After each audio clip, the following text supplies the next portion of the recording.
Good morning and welcome to the Level Set. I'm honored this morning to be in conversation and in community with Dr. Charles Alexander and one of my favorite attorneys on earth, Dr. J.T. Christmas, attorney at law. Don't sign nothing. Don't call anybody till you talk about Christmas or me. But this morning we want to deal with an issue that we do not tie in enough with our wellness, and that is business. We have got to expand the definition of violence.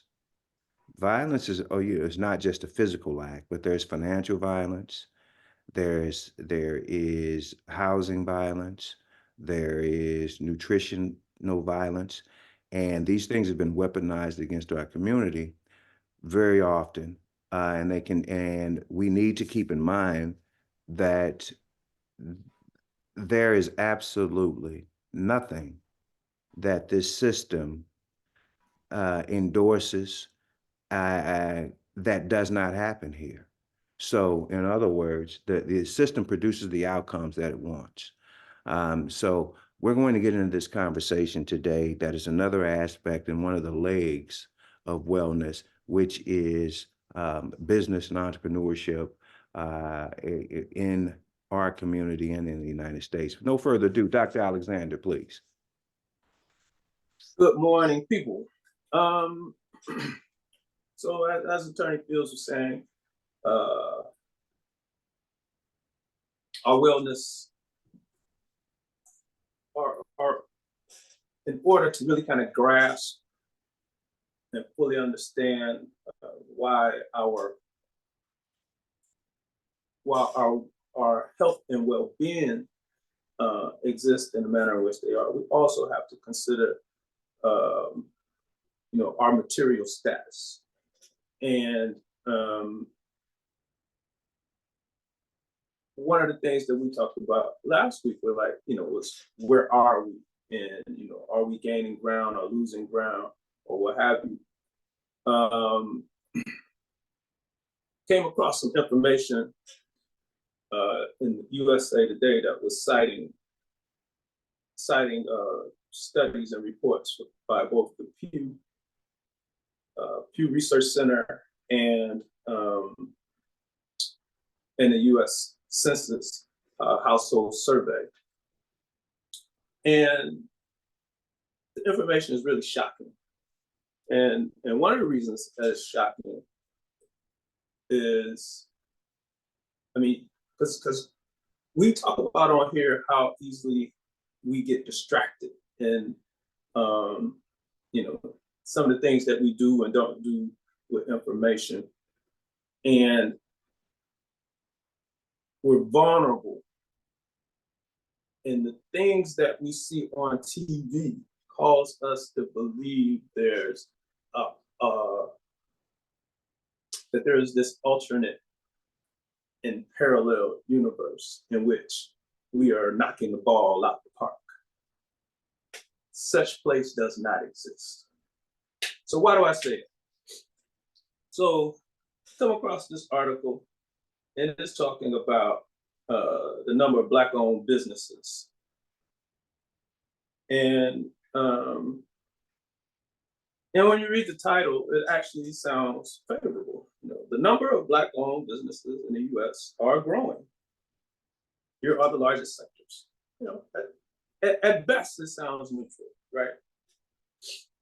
About 6 to 10 Black adults say supporting Black businesses is an extremely or very effective strategy for gaining movements towards equality in the U.S., according to a survey from the Pew Research Center, to which I agree, is that we have to build business. One of the reasons that we have to build businesses is that we need Black business. So like the same thing we talked about before in terms of health. Black people need Black doctors, for good health. Black people need Black business for employment and services. So it's kind of the same thing, right? Right. Now, here's the rub. we make up, depending on the source that you're looking at, somewhere between 12.5% to 14% of the US population. Yet, we only own about 2.4% to 3% of all employer-owned businesses.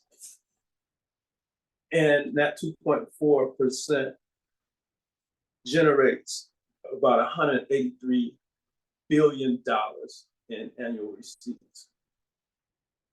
And so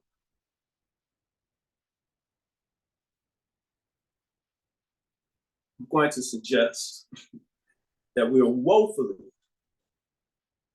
underperforming, but we certainly have context for this, and we will get to that. But we are just not where we need to be. What are your initial thoughts on that, gentlemen? Dr. Christmas. Let me unmute. I had on mute. Let me unmute. I would agree 100%. The problem, though, I think the problem goes to integration, because clearly, I think in the segregated world, I would like to see what those numbers were as far as us owning businesses versus integration. When we were confined to our own communities and had to provide for ourselves. Because you often hear about the different businesses that were in the community at that time. And then I think also because of the labor force, the overwhelming majority of us are in jobs. And we don't even think about business ownership. We just think about what type of job that we can have. And there are a number of us that are making high salaries on these jobs and don't even consider the thought of owning a business or thinking about being independent. I don't know right off, had I not went to law school, would I have had the same thought process either? Because I came out of college thinking I want to get a job. I didn't come out of college thinking I want to own a business.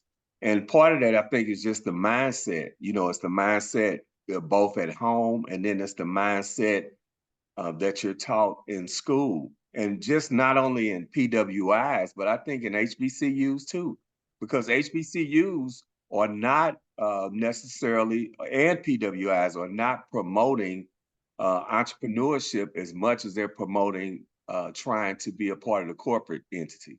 So, and I think we have a big focus on trying to be a part of the corporate world and be successful in the corporate world and be successful in somebody else's company as opposed to having our own.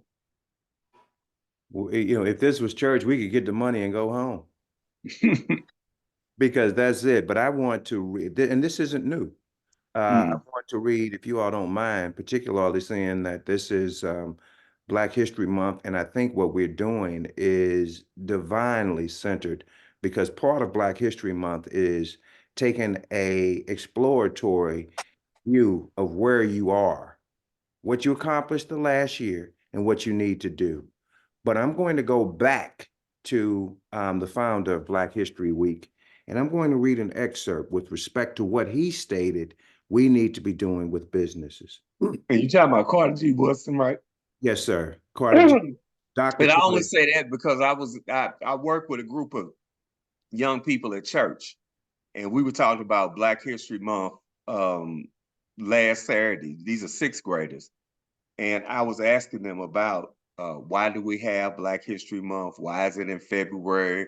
Who started it? And I was surprised they did not have a clue. And, the things that we were talking about last Saturday, they had never heard of before. But see, that's why you were there, because here's the deal.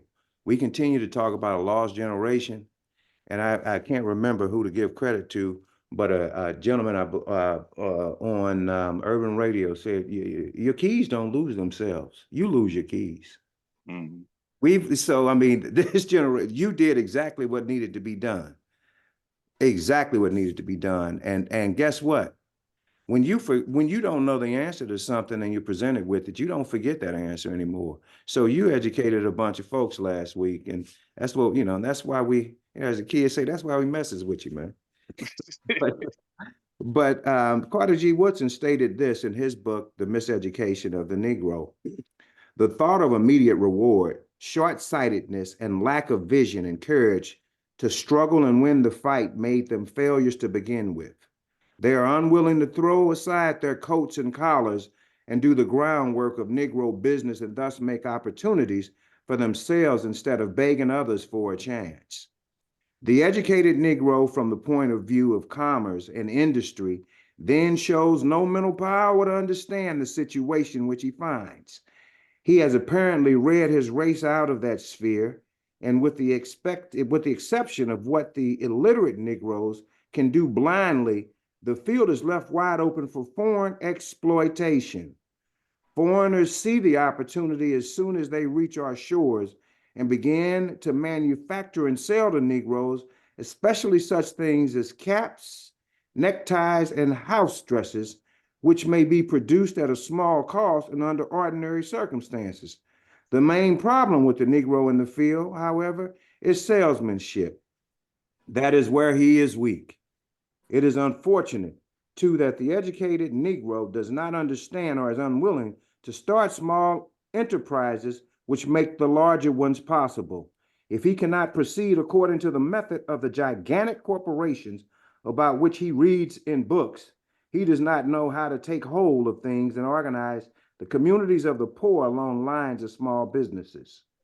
Such training is necessary, for the large majority of Negroes conducting enterprises have not learned business methods and do not understand the possibilities of the field in which they operate.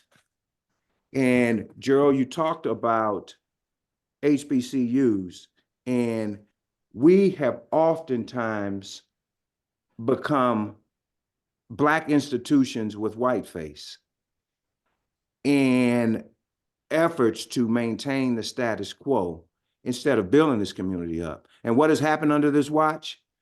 I attended a lecture this week by Dr. Blackstock, and has an incredible book that I recommend to everyone also. It's called Legacy, and it Black Position Reckons with Racism in Medicine. But one of the startling statistics there is that, do you know that we have we have fewer Black male doctors now than we had 30 years ago? And it's only getting worse. So even as we coalesce around the issue of entrepreneurship and owning your own businesses, that profession is being, minimized and scrutinized.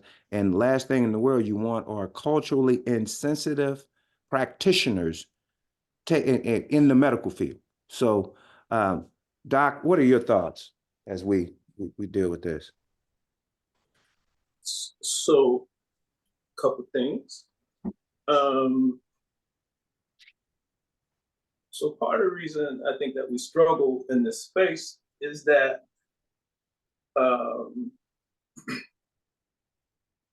we're not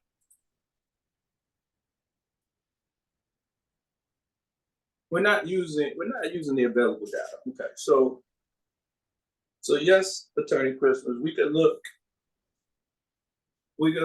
and see what was going on, during Jim Crow, and we can look and we can contemplate what Black business might have looked like. But I think it stands to reason that it wasn't great. Otherwise, we wouldn't have been doing what we was doing. We wouldn't have been fighting. We wouldn't have been fighting the fight if what we were doing otherwise was enough to sustain us. And so certainly, certainly there were Black businesses. So let's take Mount Bayou. People talk about Mount Bayou all the time. It literally doesn't exist anymore. It's just a little bitty country town. But I also think, don't you have to take into consideration the effect that we were never left alone to develop Every Well, time we that's my try, point. But every that time we that's try, like think about when we think about all the Black Wall Street massacres that happened all across the country, just think about had we been left alone and allowed to prosper that way, where those businesses would be now. There's a reason also why we're in this situation. It's because, every time we attempted to have businesses, have our own community, then the white community came in and burned it down. And well, that's we my are point. unique. So Right. so That's what I'm what just is saying. We're unique in that situation that we have not had. I think now, you can't blame it all on that, but that definitely plays a major factor in the fact that we did not have the opportunity to develop these businesses, to develop this history in our families of owning businesses the way that other communities have been allowed to do that. Now that we well do have those opportunities to do it, we are not doing it. But part of that is because early on, we just weren't socialized that way. It was like, no, you can't have your own thing. You're going to come work for us. That's period. We're not going to allow that to happen. and so when was this time then? So my point is simply that we take so everything. So even if we look at Tulsa, all right, they rebuilt after 1921. They got ravaged with urban renewal. That was the ultimate demise of Tulsa, running the highway through what used to be Black Wall Street. That was the ultimate demise, right? And so the we've this is again, this is the nature of the existence. And so are we missing something that we built, but we didn't build infrastructure to defend? Or is it that what we built, really just wasn't what we thought it was? Like, how is it that because of Tulsa and because of East St. Louis and because of Springfield and wherever these programs are, because they existed at all, we don't have anything because of that? Or is it that's just one of the reasons? So again, so we know we didn't benefit from the Homestead Act. We didn't benefit from Social Security. We didn't benefit from GI Bill, and we were the victims of redlining. So it's a systemic piece that I'm sure is much more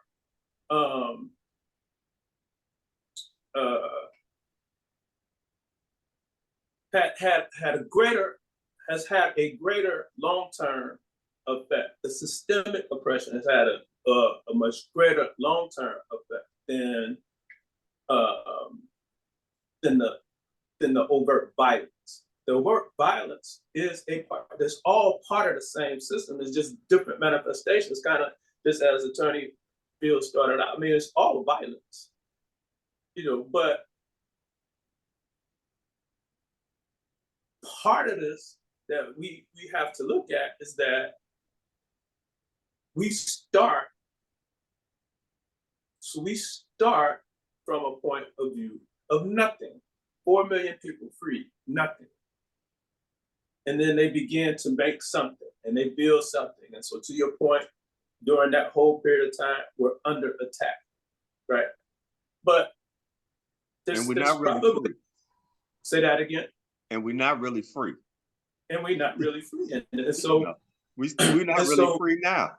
And so we remain under that assault, right? And so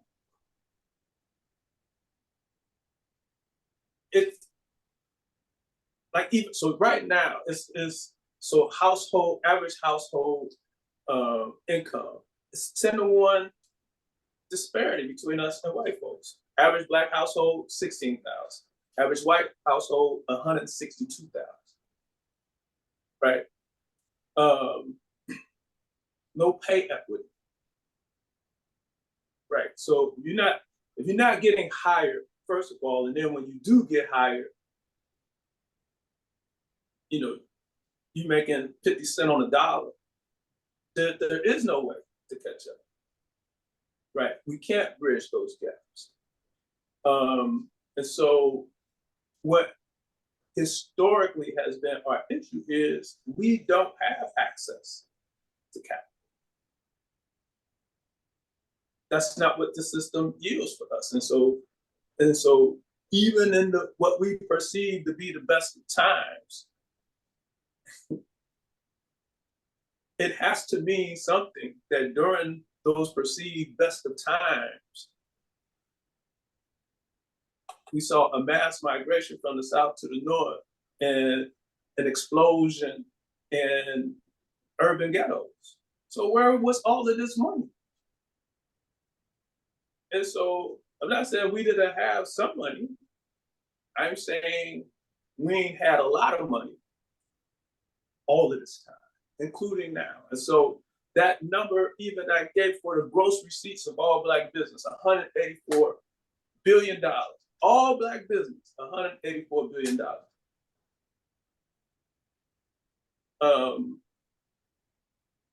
What's the guy that does Tesla? Elon Musk. Elon Musk is worth 250. He's worth 250 billion. He's worth more than all Black business combined. Jeff Bezos is worth 161. All Black business combined is worth $20 billion more than Jeff Bezos. And so, in the average business, I think the average Black business employs somewhere between 4 and 10 people. We don't have the capacity to take care of ourselves. That's the struggle. Now, the good, if there's a good thing about our Black business, the largest segment of it is health. Their health and social related services. So I mean, we are efforting to meet our needs, and then that's followed by professional services, which would include you gentlemen. So we are efforting to meet our needs, but this is the nature of the fight, and it is necessary that we be clear on where we are, because we think we got money, because Oprah Winfrey got money, and because Michael Jordan got money, and because B&J got money. No, they got money. We don't have money. I think people are well aware of that, though. Because there's a big difference between when you talk about, them as billionaires and where the average Black person is. And I think there's a realization that they know that they don't have that same kind of money. They're being brainwashed by that, though, I believe, because they try to live that lifestyle. Well, that's my point. They don't have the money, but they try to live that lifestyle. But I think that's also, and you could comment on this too, I think that is a side effect of being oppressed, wanting to look a certain way instead of drilling down on the skill set that you need to get where you need to be. But, because of self-esteem issues, I think we have some major self-esteem issues where we want to look a certain way. We want to look rich, even though we poor as hell. You understand what I'm saying? And then vice versa. Those that have money, they aren't even trying to look rich. They're trying to look low key. And whereas we are without wealth. And, ultimately under these systems, because, these systems are not designed for our benefit. It was never designed for us to be wealthy in this country. The design was to be free labor in this country. And so, and we've always have been working to try to make this system work for us, and this system is not going to work for us. You know, ultimately, I think we have to separate from it. You know, there has to be some kind of separation if we want to have the kind of success that we're talking about and what you're talking about today. But right now we can't separate because we don't take care of ourselves. We work for white folks. We could separate and still do some of that. That's not separate. now, but so to that point, so we could go back. We go back because that's actually what Booker T said. Booker T, what folks don't understand is that Booker T was a separatist and he utilized, white philanthropy to build and sustain not only Tuskegee, but to build and sustain, hundreds of schools throughout the South. But his whole point was we can be to ourselves, we can make money with y'all, and then if there's some other larger threat, we can come together and fight that larger threat, but otherwise we don't need to be. However, if that, so if that in and of itself could work, we wouldn't have twice the unemployment rate that we the white folks, because they don't. So they only hire Black folks for certain jobs for certain times. This is why Black folks were disproportionately impacted, by COVID, working in essential jobs, which is why Black folks in the main were underrepresented in the folks who could just pivot easily and work from home. Because we don't have we don't have those jobs. And so, yes, your point is absolutely correct. This thing wasn't meant for us to be. I mean, if you read the stuff, coming out the Civil War, they were predicting that we was gonna die off. Due to lack of sanitation and pestilence and all that kind of stuff. But we fight and we persist and we live. We are fighting the fight. Right. We got to keep fighting the fight, but we need to be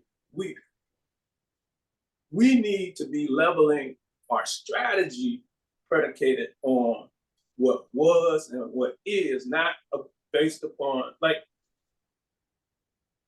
again,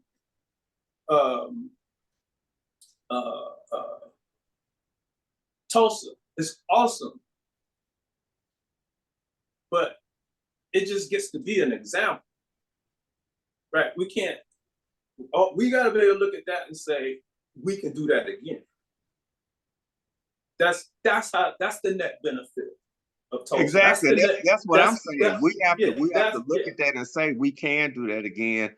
And that's the focus that we have to have. And those are the goals that we have to push for. The hard part becomes convincing our people of that. And from an organizational standpoint, moving our organizations in that direction. Because they are not free thinkers like that. And we don't have a lot of leadership that is having these same conversations that we're having. Well, the leadership that we have in these organizations oftentimes are what Mike Jones will refer to as DSEG students. These Right. these are individuals that went to these desegregated schools, and the only thing they benefited from was capitulating with the status quo instead of having the moxie and the fortitude to be free and independent thinkers. And I've seen it, and it is ugly. What their leadership in these, in Black organizations with that mindset is ugly, and it is really, although well-intended, but violent against our community. But I want to go back, because the points that you all have made is we've done it before and we can do it again. And that is correct. How in the world do we have an entire Negro baseball league, an entire one, whom was a thriving institute that fed countless individuals that not just were players, and all the players complained about the money, but the Major League Baseball players were complaining about the money until Curt Flood came in and took back the agency for all the players, who's rarely mentioned.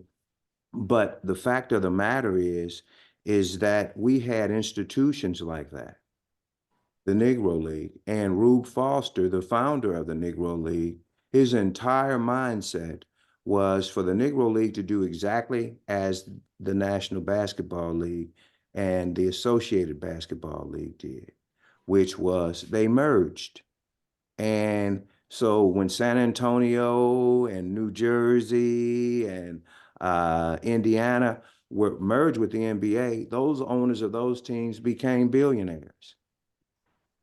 The Negro League was not afforded that opportunity because Taney was still, although it was supposedly overturned, but the ruling in Taney that stated that no white man has to give any sort of credence to the rights of Black men was basically the tenor of the day. So instead of the teams merging, the major leagues were able to disregard contractually liable players and cherry pick the league. And after Jackie Robinson ventured over to the Major League Baseball Association, the MLB, the Negro League, in a sense, died.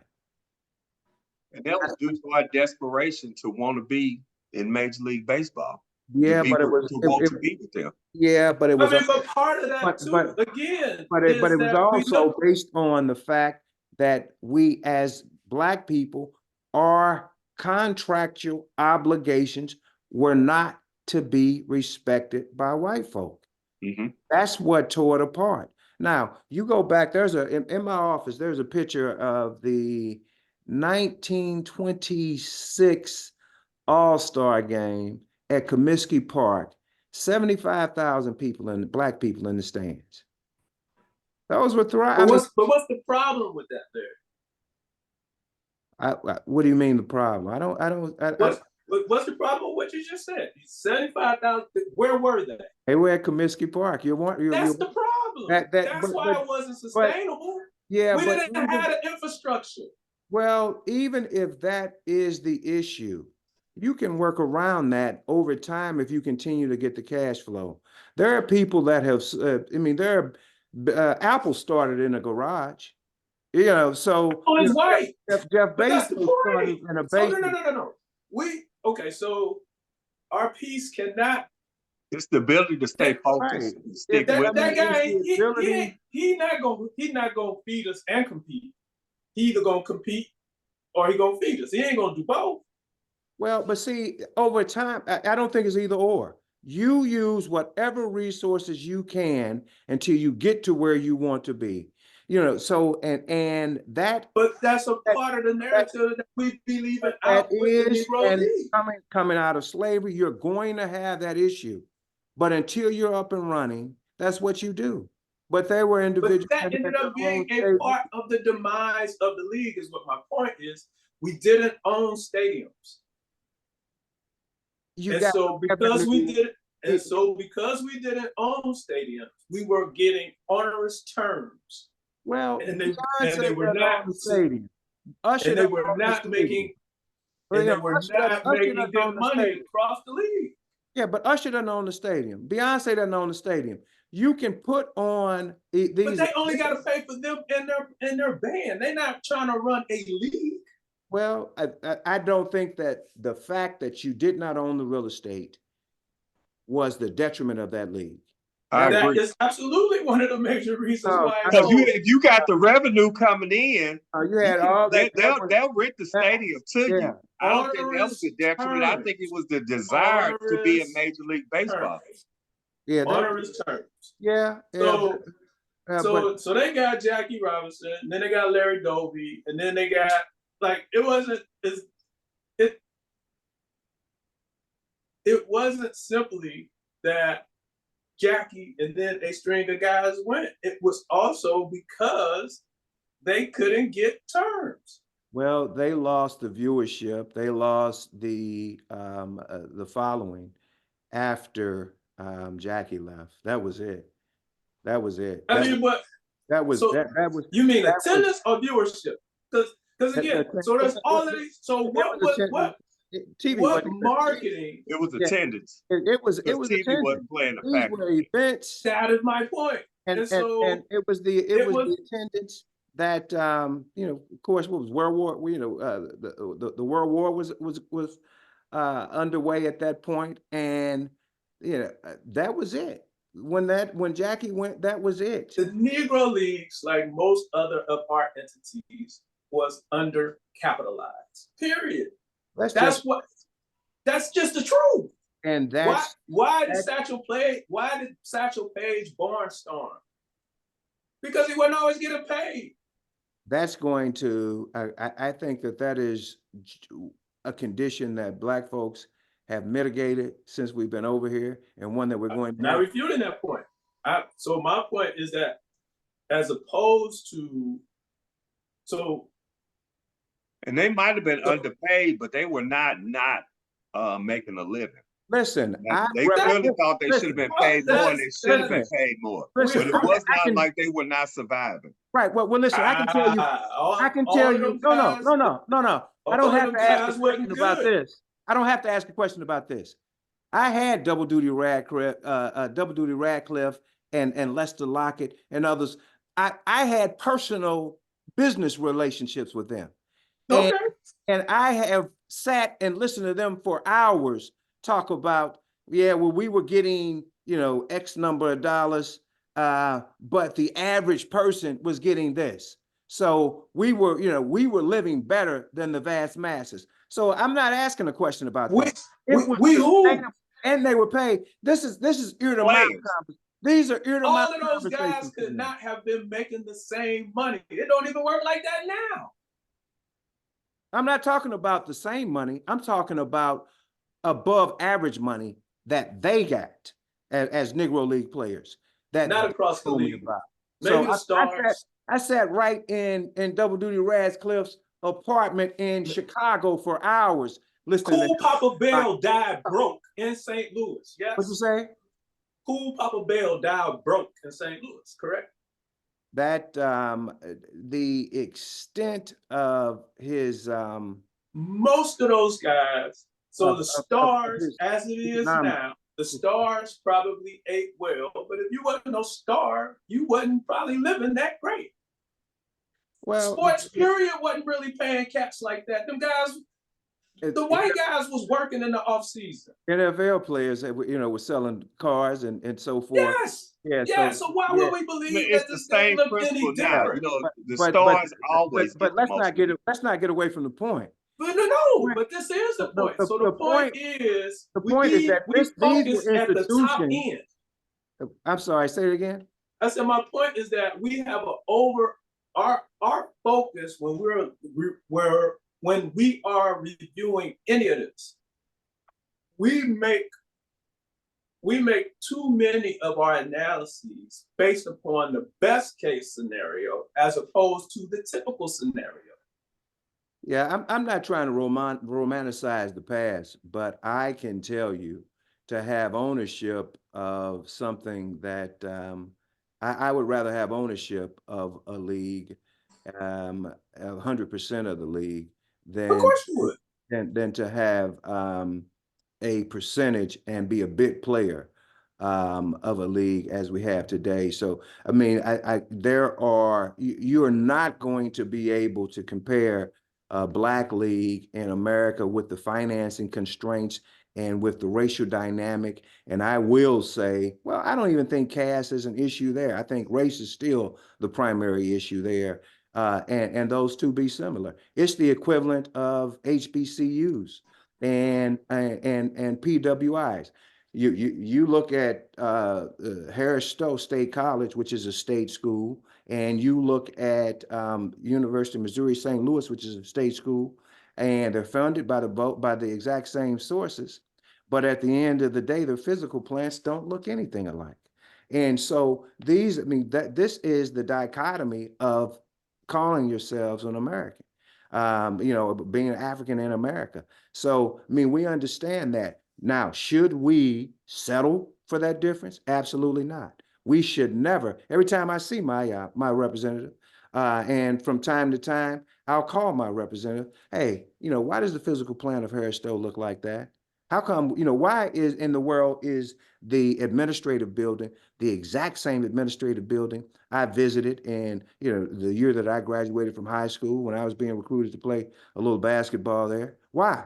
You know, and UMSL has been updated. I went by Florissant Valley this week, and they have so many scaffoldings up that you can't find a place to park in some areas. So, you know, we understand that dichotomy. We've been asked to do more, and we've done more with less. But at the end of the day, and that's the exact same point that Dr. Woodson was making. You've got to take your collars off, and get in the ground and work and build up to those institutions. And then the other thing too, Wonderful. Larry, let me ask you this. Would Harris Stowe look as it looks today if all the Black students were at Harris Stowe as opposed to being at St. Louis U or Wash U or UMSL or Flo Valley or any of them? You know, if we were, you know, actually all of our students were going to these schools, that would generate more revenue too. You know, these schools are also having to compete with these other schools, drains revenue and resources from them also. When I talk about, you know, and I'm just going back to the whole, if we were separate, you know, if we were separate, we'd be at Harris Stowe. In Yeah. some of these cases, but so even if we were going, so the issue And that would make a difference.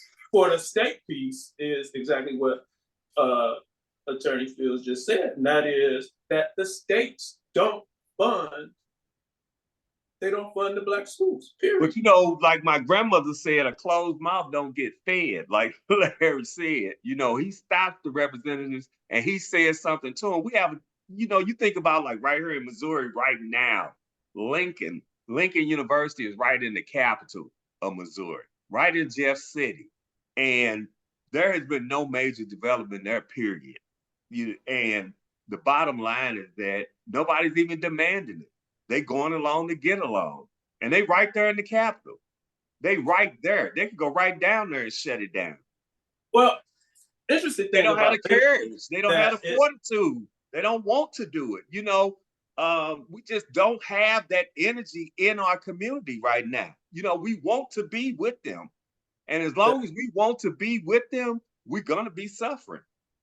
You know, it's the interesting thing about Lincoln right now is that arguably it is literally historically Black, because it is not majority Black now, and it hasn't been for a long time. It's majority white. It's on campus, you know, who stays on campus, living on campus is majority Black, but Black community-wise, yeah, the entire student population is that, and it's a, you know, and white folks go there because it's a great value for the buck. You know, so that thing kind of is what it is, oddly enough. But again, if we don't get our monies, because all of that is tax revenue, if we are not getting our monies into our institutions, this is kind of what it looks like. So tuition in and of itself, so even if all of those kids went to Harris Stowe, tuition in and of itself would not be enough.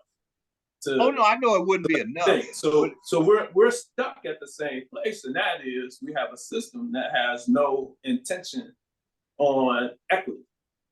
But we do too that these systems can be altered and they can be changed and they can be modified, but it's not gonna happen without some pressure. And that's the reason why we at the point we're at now, because of the pressure, because of the fight. You know, we didn't just get here as a result of, you know, it just happened as a result of evolution. You know, we got here as a result of fighting, blood, sweat, and tears is how we got here, and major sacrifice. And we're just not pushing that agenda right now. You look at us with the D9. You know, you look at us at the D9, we float around all over the country supporting hotel industries and institutions that don't even serve our purpose. Instead, and I know collectively we have enough money to build our own resort and have our own conferences there, on a regular basis. But the mindset is not there. And these are all educated, college educated Black people. Let's go back to Lincoln 1 second, if you all don't mind. Now that you mentioned it, Candia Bailey, which is an Black female administrator at Lincoln, died by suicide in January. Mm-hmm. Bullying and severe mistreatment from Lincoln University President John Mosley. White president. White president. And we have to It's a white school. And that was founded. Historically Black. No. That was founded by Black servicemen. Mm-hmm. That's what Lincoln was founded by. We don't celebrate that. And when you don't celebrate that, it's easy for you to dismiss Lincoln. But they don't even know the history. That's why studying history is so important. So we have got to do a better job of staying vigilant on this thing. And, the president, well, actually the governor appoints the president of all these universities. Mm-hmm. And the question is, Parson, what are you doing? What are you doing? And why is he still in office? And because he's hiding under the apron of the governor. Mm-hmm. He's on administrative leave, but it's paid leave. He's on paid administrative leave. Right. That's a vacation. That's a vacation, paid administrative leave. And where is our caucus in pushing the governor on this issue? And I think that goes to the effectiveness of the leadership, because unfortunately, we have leadership that is not educated to know to attack this issue. So but again, so how is it that that's the case, right? And so these are the people clearly that Carter G. Woodson was talking about. I think it goes back to what you started with, the workforce conversation, because as we said before on this show, we have entrepreneur politicians. They're politicians in order to have an occupation, not necessarily politicians that work for the people. They're not service oriented, right? And so they share not a collective identity with us. Right. And so we know that we have politicians who look like us, but their only nationalist ideologies are in the interest of Israel. But they have no interest in doing, sacrificing and fighting the fight and legislating on behalf of Black folks. That we know. Now, what's our relative responsibility? Those guys and gals can't stay in office. So where those folks are not representing our interests, we got to run somebody against them. When we got somebody in, we got to make sure we support and protect the person that actually does the work that we want done. But we're struggling in that space too. But a lot of this, again, it has to do with how we utilize the information that is at our fingertips, so that we're able to leverage these things, these previous experiences, reconstruct as necessary our strategies now, and apply. That's just got to be what the thing. So if the conversation is going to be, so like, what did we learn? What did we learn as a result of Rosewood? What did we learn as a result of Tulsa? What did we learn as a result of the space in Carolina? I think it was in Durham. What did we do? What did we learn as a result of those spaces? We know that collective and cooperative economics works. Like we could just take Kwanzaa. All of these places that we talk about, all of these places if there was a personification of Kwanzaa, it would be those places. So we self-determined, unified, self-determined, cooperative work, cooperative economics, Collective work and creativity, responsibility. all of those things that Karanga, pulled together to create Kwanzaa. Those are the things that all of these places that we talk about, Wilmington, North Carolina, all of these places, that's what those places were manifestations of. But So, your problem though is that we can't even get to Kwanzaa because we too hung up on Christmas. well, I'm talking about the lived experience. I'm not even talking about Kwanzaa as, the 26th through the 31st. I'm talking about the ideological, the principles. The philosophical basis for Kwanzaa. But when you talk about Wilmington, you are still talking about being subject to not being protected in most cases. The difference between Tulsa and Wilmington was the mayor of Wilmington stopped the mobs. He says if the black man if the Negro wanted to lift himself by his bootstrap, who am I to stop them? And so there was protection provided for those folks. And the second thing was the difference between the black folks in Wilmington and Tulsa. The black folks in Wilmington didn't floss their wealth. In Tulsa, folks were buying. Ultimately, they fled Wilmington. What'd you say? Ultimately, they fled. Yeah, I'm sorry. You know what? I'm not talking about Wilmington. I'm talking about the parallel area to Tulsa. I'm sorry, and I'll look that up. But still, my point is, government intervention to protect you is going to be necessary at some point. And so, what we should have learned by now is that ain't coming. That's what I'm saying. So when we look at those situations, what is it that we are to learn? That we can't trust that. We can't trust. I mean, that's the whole conversation, even with our institutions. The government doesn't give us the money to our Black state institutions. We know that just since the number is just like since the 90s to now, that's that 12 billion figure. That ain't even a lifetime. That's just, and so it's not forthcoming. That's light. It's probably 3 times that. Right. So that's not forthcoming. And we don't necessarily have a reason to believe that they are going to defend. So what's going to be the nature of our relationships otherwise? So how do we pivot, and how do we make this thing work the way that we work? Now, as we talked about before, we don't produce anything. Our major product is literally us. Our labor. And so, which is the nature of that part of our existence hasn't changed. And so, if that's the case, then,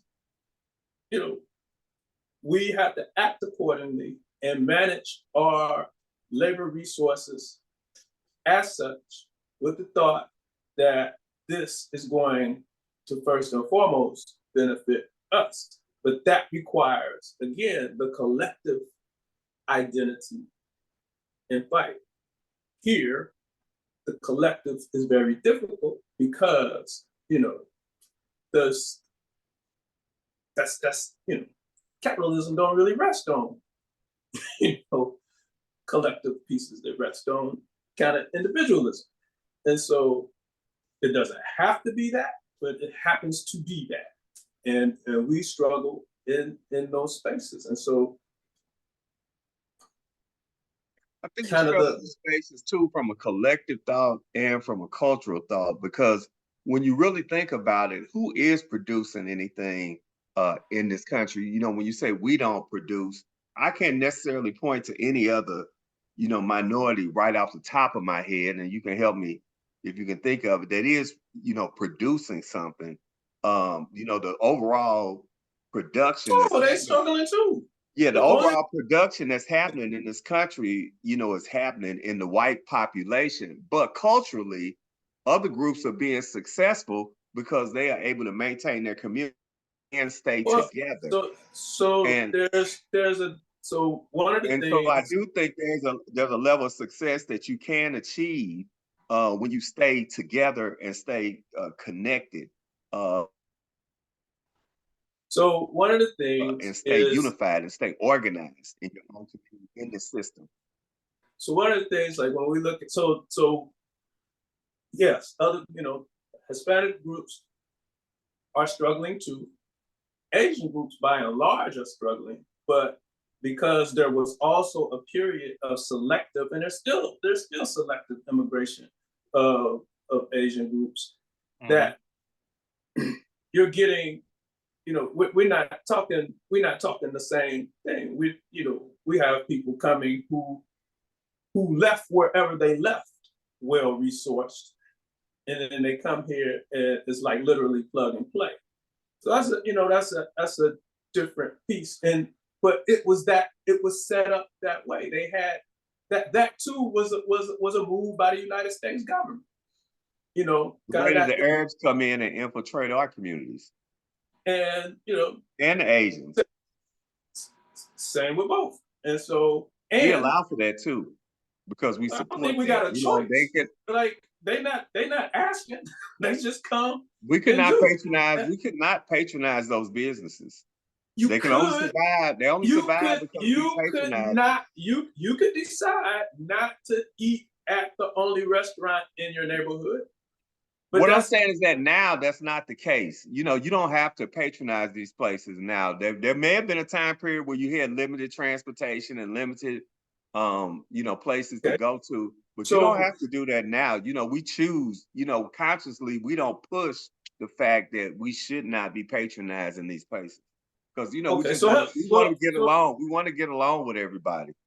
And to our detriment. We're skewing that, Gerald. So what stable Black community in St. Louis has Arab business, has Arab restaurants in? University City, we got Arab restaurants. I mean, we got Arab gas stations. We got more gas stations than we do restaurants. We got Asian restaurants. We got Arab gas stations. And in the city, that's one of the reasons why all the people went to jail is because they keep giving the Arabs gas stations. Sometimes they got them cross street from each other. And so what part of your city do the Arab establishments exist? The East Olive, heading towards, as you get closer to the city, right where we border St. Louis. Okay. And so what would be the further west you go, the less likely you're gonna see that. And why is that? Because you're gonna be moving into the white community and the more affluent, and they just don't have the Arab places. And also the more affluent Black folks. Right. Mm-hmm. And so my point is that those places. That's the end that Jerry L lives in. So my point is that they're not coming. They're probably not coming in spaces where Black folks have choice. They scavengers. They go where Black folks don't have choice. They go to food deserts. Mm-hmm. And food deserts are food deserts. And so people. And then those are opportunities. And I think you correct with that. And those are opportunities for us to have businesses. Part of the problem, though, is that, and I don't know, and maybe you can help with this. We will not, and I don't know if it's a self-esteem issue, but we won't respect our own business the same way we respect one of theirs. So, and I mean, I think that's problematic. That's problematic because we could have that same little store in the plaza too. Now we could. There are individuals that have enough revenue that could have that same little store that the Arab has in the little strip mall too, but it wouldn't even get the same respect as the Arab. I think that's a more nuanced conversation. I, St. Louis actually has has a striving Black restaurant thing. I don't know, culture going And we on. do right now. Actually, if you go to Ferguson, right now we have a whole strip of Black restaurants in Ferguson that I really love the fact that you have all these Black businesses lined up Right. going up and down the street. And Delmar is becoming that way too in certain areas, right on the other Yes. side of the loop. Mhm. So we have these things. We have to continue to We have to support these continue to things. we have to continue to support them and push to support them. That's the problem I think is happening. There is no definite push to support them, nor is there a push to say, do not go to these places, go here. We don't want to just flat out say, don't go there, but I think we need to. We have to take a more aggressive approach because we are in a different situation. And if we don't become more aggressive, it's not going to change. We can't, self-preservation is the first rule of nature. And Correct. that's what we have to drill down on. It's not about disliking or hating or wanting to hurt somebody else, but it's just about our self-preservation. And that's what we have to focus on. You have to always be thinking about self-preservation. What am I doing? Or, how is this action gonna help or hurt the self-preservation of my people? Agreed. But all of that has to be all of that has to be informed by correct information. Mm-hmm. And so that that continues to be an Achilles heel. The Chinese restaurants are big in St. Louis, and a lot of them are hole in the walls, and they'll close up and then drive straight out to West County when they close up. And I mean, if again, so most of these things are able to exist in spaces where there is nothing else, and so the people frequent them. That just is what it is. It's other things there too, but they frequent that because it's cheap food. But So why do we eat cheap food? We eat cheap food because we don't have money. Well, sometimes they eat the cheap food because they just want to be cheap. They're not concerned about nutrition. They're not health concerned or nutrition concerned, and they just want to eat something cheap. I'm not talking about the one-off person. I'm talking about the person, these businesses thrive on the folks that got to eat there for the reasons that they eat there. I mean, it's like the folks who go and eat, so the gas stations that got the small little grocery sections, those people utilize those things because that's what's there and available. If there was another option that was healthy and affordable, they would choose the other option. I don't know. So you think people just willfully eat bad food all the time? Some people do. We have a segment of the community that does. They do. The MSG, they like the taste, and and the prices are not like how they were. No prices are how they were when we were, children. But these are not, they're not going and they're paying, $3 and $4 for, but they paying $10 for a box of rice. Right? It's not like rice cost. That plain fried rice is $10. It's not like they have to, they got other options. They choose to eat it. What other options do they have? They've got the same one, Doc. There's plenty of options. You know what? You know what? Doc is imputing. This is the first time this has ever happened. He is imputing his very, very disciplined diet on, no, I am not. On folks. No, I am not. You are rationalizing. No. First of all, Nope, this nope, man's nope, diet, nope, this nope, man's nope. diet They is can go to Aldi and eat extremely- healthier than going to that and Chinese extremely, restaurant. and he is imputing that and saying that I am other not folks talking about my to do diet. that I am talking when about they have no, colonized tongues. We have no, colonized tongues. no. That is not what I'm And talking about. I am that's talking exactly about right what Larry is saying, though. We do have colonized no. This tongues. stuff We is have a colonized function tongues. of food deserts, brother. That's what this stuff is. Some of it is, People, but Some of people it don't. is. these Most folks get of it. wherever they want to go. They No. get They wherever they can't want to eat go. wherever they want to go. It ain't both. It ain't both.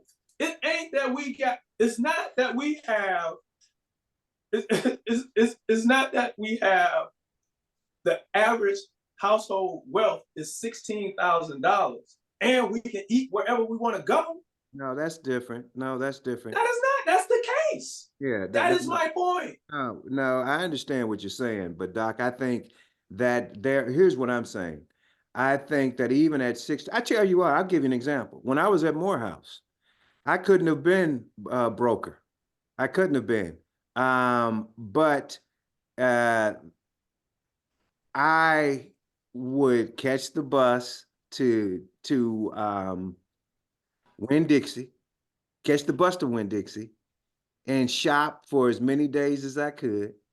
This was there was a short period of time when I didn't have a car. I had a car most of the time, and shop for as many days as I could. Go back and deal with that. When that was gone, I may try and grab a, then that's when that occurred. That doing, I would have to grab what was on campus, or or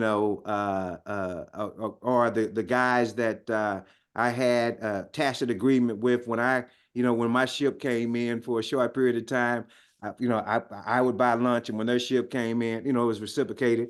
I play golf with those same guys today, but that, there has to be a willingness to want to eat correctly too. I can remember when I was newly married in Chicago, and we would drive all the way out to Cub Foods. We lived on the South Side, but we So drive. how many people could drive all the way to Cub Foods? I mean, I understand, but still, that's what meager, and I can't say meager because, it was first job out of undergrad, and my wife had already finished grad school. So, but still, I mean, there was. And even when we compare whatever we was doing in college to try to eat, that's really kind of an artificial piece. And that's not the same as a person who, no, that's not the same as the couple who probably make collectively what you make as a college student, plus whatever other resources that are available to you. And so you are right, and it's sobering. You are very right, and you're right. but this is the group of us that is most vulnerable to these things, and that's why I'm saying, like, all of this stuff has to be nuanced at that level. And so if the median, I think the median household income, I think, is 45,000 for Black folks, and then I think the median wealth number is 16,000, right? So that's the middle, median, right? That's the middle. We got half of a population that's like, so what's 50,000? What's 50,000 times 12? I mean, divided by 12. Nothing. Like my man say, Jada. That's four. That's what's what? Like 4,000. That's 4,000 a month. Yeah. That's not a lot of money. We disproportionately pay in excess of 30% of our monthly income on rent. And so once you pay for rent and utilities, then which now you got to eat. Gas is Here, gas is over $3. What is it in Chicago? I mean, in St. Louis. Man, gas is $2.50 for premium in St. Louis. Yes, and so you got these. It's these dynamics that dictate, that dictate lifestyle. Now you can be as disciplined as you want, but you're going to be limited by the resources, immediately available to you. And if you got a car, then you got a little, you might have a better run at this. But if you don't have reliable transportation, then that's a little less so. But these are the things, kind of to go back. We have a single man he's worth twice as much by himself than all Black business together. That has implications. That's where we started. And it goes to the disparities in this country and the racism and the ineffectiveness of this government that could even happen. And bingo. So that's why it's not, I understand what you're saying, but I just don't want our people to feel like this is, all our fault. That it's something it's our fault. That we just something we're not doing that has us in this situation. We are in a constant fight. And I think I'm glad you bring it up, though. I really am, because so many people are not in the realization that, we are in an everyday, every minute, every hour fight, and they're not addressed. We at war. We are at war.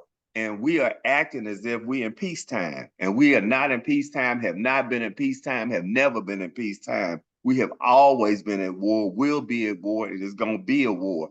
And, that's what we should be doing, is focusing and keeping our people trained on a war mentality, because that's what we are. We are at war. So William Bradley would not have charged genocide had it not been for that. Mm-hmm. And that's a part of what I'm saying. Like we said, and the other problem is that we at war, we're sleeping with the enemy. And that's a problem too. That's the biggest problem. So if it were not that, why? I mean, so if in this business world we were knocking the ball out of the park in 1951, I would imagine he probably wouldn't have written that. But that wasn't the case. This has been the nature of the fight.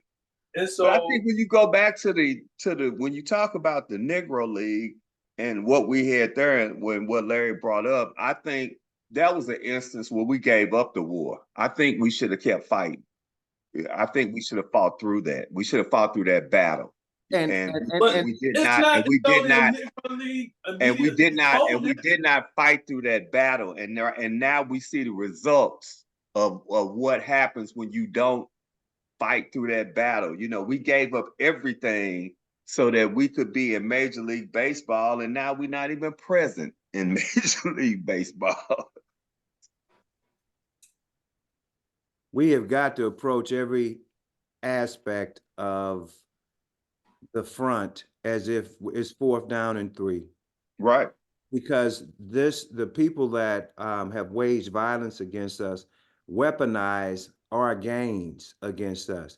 How in the world could you anticipate individuals weaponizing Brown versus the Board of Education against you to get rid of all the Black administrators?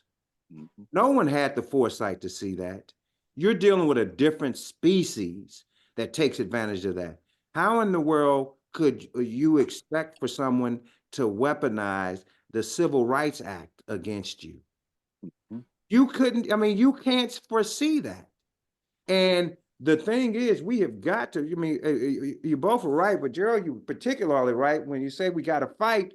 Sometimes that means that if you were the nutcracker and you were at the apex of the fight, sometimes you're going to have to go to the back and let somebody else take over, because it's natural to get tired. Mm-hmm. And we got to do a better job of that, man. And again, we have to And make sure our content lines up. And so that's why we have, that's why we charge genocide. That's why we deal with the Negro conventions. But they that's were why all fighters. They were all fighters. They were a line of fighters that we come from. But they were telling us, you know, when Mike has been on the show and he talks about how his father, his grandfather and great grandfather all grew up in the same generation with the same mindset, same understanding of how to deal with white people. That's what we've lost, because we think that there should be some different standard of how to deal with them now, as opposed to what we were trained on how to deal with them in those generations. And it really has not changed. But what has changed is that we stopped teaching our people how to deal with them. And that's where the problem lies. And so we just need to do that. And we were the beginning of the end, because I was not born in segregation, but everybody around me was. So everybody around me constantly, and my family was from Alabama. So every time you went to Alabama, the conversation was always about how you gonna deal with white people. And I mean, we were past, segregation, but that was still the dominant conversation that I heard growing up. And then, my grandmother and all her sisters, they worked for white people. So I saw it, you know what I'm saying? Before we went fishing at Forest Park, we stopped at Mr. McElroy's house first so she could wash the dishes and put his clothes in the wash. I sat there and watched all of that. So I knew that. But these young people that are coming up now, even my children are guilty of it. I had to sit down and explain that kind of stuff to them, because they say, well, you want to watch the help. No, I don't need to watch the help. I live the help. You did too. If it wasn't for the help, you wouldn't be here.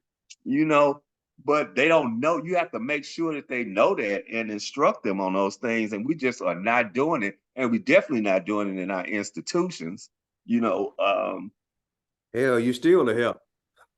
Yeah, you're right.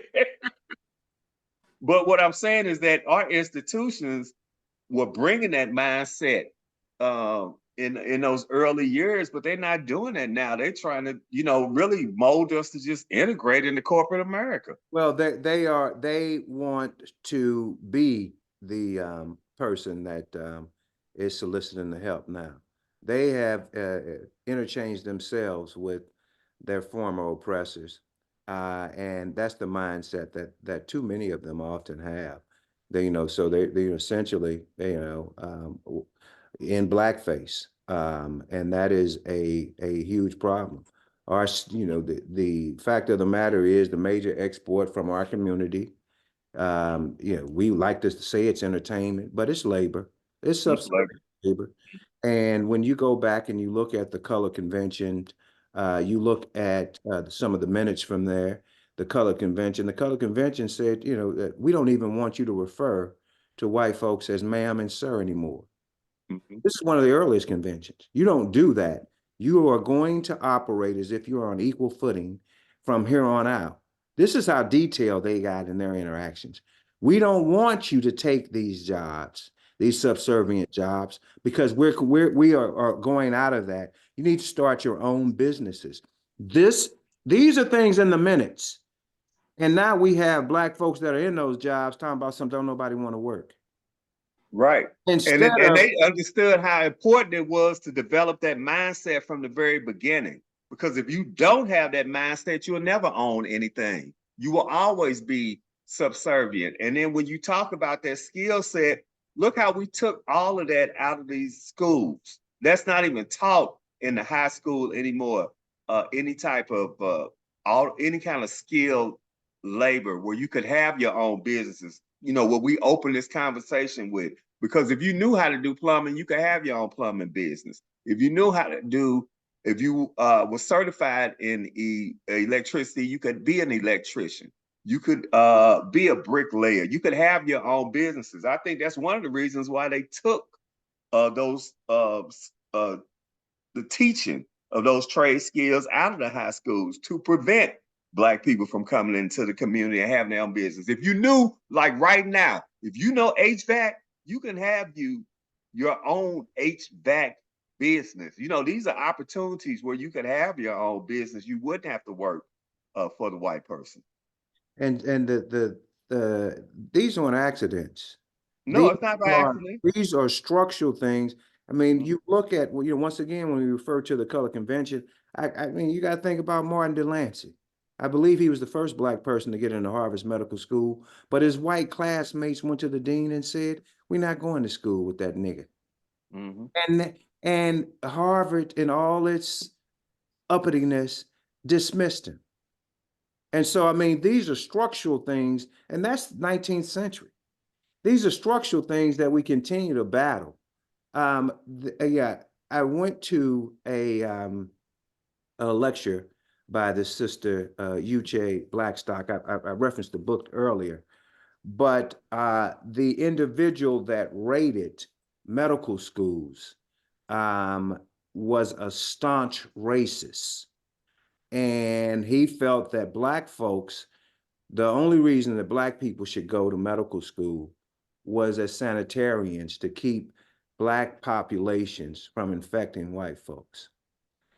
And he was the one that gave medical schools accreditations. And if you can give something, you can take it away. So he took away the accreditation of Black medical schools. I want to say it was 5 Black medical schools. And there was a a Wall Street Journal or Washington Post article that stated, had those medical schools not been subject to his racist actions, we would have had over 25,000 more Black doctors today. And they do the same thing to the law schools, the They do the HBCU same law thing. schools. Yeah. They attack them, and they're doing the same thing to Harris Stowe right now. They are doing the exact same thing. So they further decimate the Black educators. So, I mean, these aren't accidents. We got here, but the issue is, what do we do to counteract them? That's the issue. And we've got to be vigilant. We have to know, number one, understand we're in a fight. Number two, act like, you know, your life depends on it. Number three, we got to quit acting like everything we do today is going to pay off in 2 weeks. And number four, we have to organize. Yeah, we need to have 25, Long game, right? So 25, 100-year mindset on things that we do. gotta have a long game. And so, you know, there's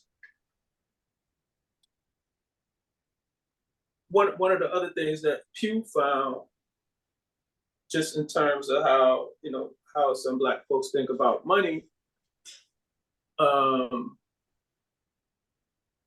less than 50% of the Black folks who were involved in the study believe that passing on wealth was important or necessary as an indicator of financial stability.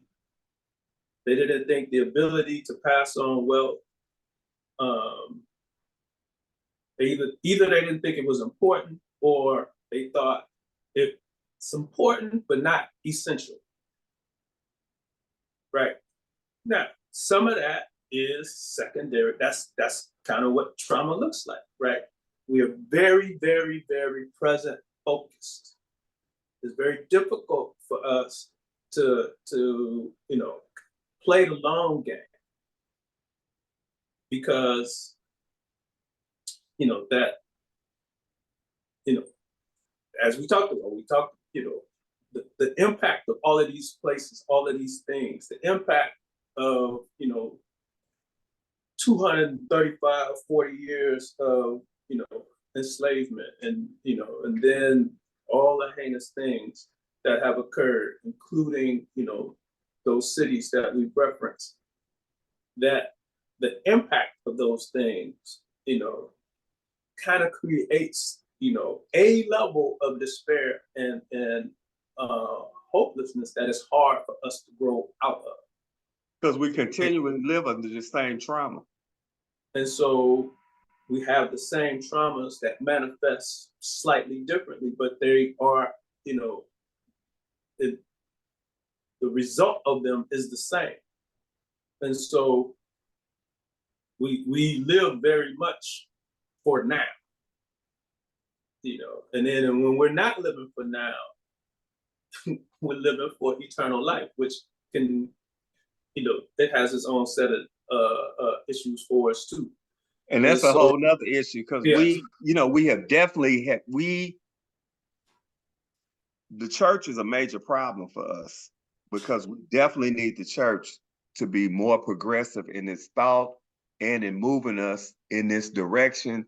And everything cannot be about, we will not get a reward until we die. Right. It just cannot be. So those things, also impact, how we move. And so we're in this fight, and there are a series of institutional barriers before us. We,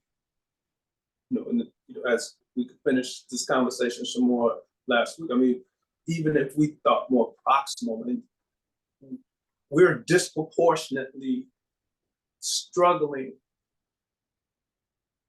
struggling with the fallout of the Great Recession, because we were disproportionately leveraged in terms of, the little wealth that we had was in our homes. So, many of us didn't recover from the housing crisis. And when we thought that we were just getting on our feet, there was a pandemic. And so all of that stuff that impacts our health and well-being. And so, but we just have to make sure we're doing a better job with managing this information, because we need the information so that we can plan and, and execute, and, that we can have these, how, even if there's subtle shifts, we need shifts into that more forward thinking and more long-term planning. And so that's where we are. That was one of the questions that we asked last week, where we are financially. We are at best treading water. Wow. Dr. Alexander, I'm not going to ask you for a summation. You just gave us one. Exactly. I would like to hear from Jerry L. T. Christmas. That was a hard act to follow, because he gave us a summation right there. I was getting ready to say that's it. That's it. That's it. Sometimes it is called Get Right Church and Let's Go Home. And that's it.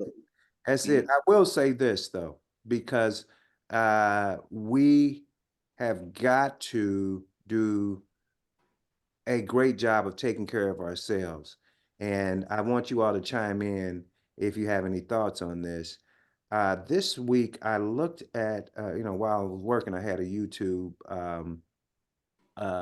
show on. It was Minister Louis Farrakhan, and it was one of his presentations, almost a class. It was really a class on eating to live. It's very old. I haven't, revisited it in a long time, but I have made some radical changes to my diet. Of course, I haven't had, I haven't, eaten beef or pork and over, since I was an undergrad. I think the last time I had on purpose, or the last time I had beef was an undergrad. Every now and then, wow. While I was eating turkey, every now and then, about once a year, I'd eat my wife's turkey. I mean, eat her chili, because she would make ground beef chili. I'd eat her chili, but now no one in the house eats ground beef chili. But I think it's important for us to revisit that. and to spend some time internally, because you cannot be who you're supposed to be if you don't take care of your vessel. And I have not seen a better presentation on that as a whole. So it's about 90 minutes, but if you fast forward to through it, it's about 45 minutes. I don't agree with the dairy aspect of it, but he gives you some really incredible information on that.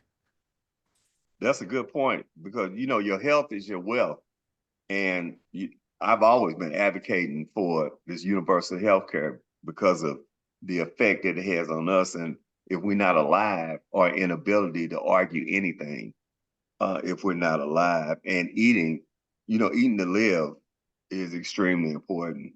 And we also ought to think about fasting, because we eat too much. That's So what he thought. we don't even have to eat all when we talk about these food deserts and things going on. A lot of times we don't even have to eat when we think we have to eat. We eat so much out of just socialization, and we think that we need to eat, but you really don't. And you'd be surprised, if you start having a fasting window, what a difference it'll make in your health. It's incredible. And he talked about that. He stated, if you want to get sick once a year, eat once a day. If you don't want to get sick at all, eat every other day. Mhm. But I mean, it's funny because in undergrad, I had a roommate, Chuck Biddle, who was, a stockbroker, and one of the investment bankers that he worked with would give these lectures on Sundays. And that was, that was some of the things. And I grew up with, over at Rising Star, and we would go on these fasts, and Mhm. I would always feel better. You do? Fast.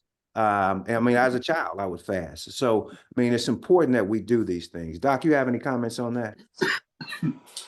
I agree. I've been in the practice of fasting. Probably started fasting in '95, and now I intermittent fast, and so that's part of my piece all the time. And so How many hours you go a day? I do the 16 and 8. So 16. I fast, so I fast for 16, and then I got an 8-hour window. Right. I eat, but I try to eat earlier. So I try to eat between 2 and 4. Mm-hmm.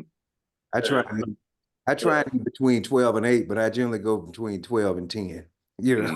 Because I mean, it's just hard. I mean, it's hard, and Because a lot of it depends on what your day is like sometimes like too. your day, yeah, it's like it. But I don't eat anything before noon, and that's good. Well, guys, listen. I mean, I am just eternally grateful to share this time with you all.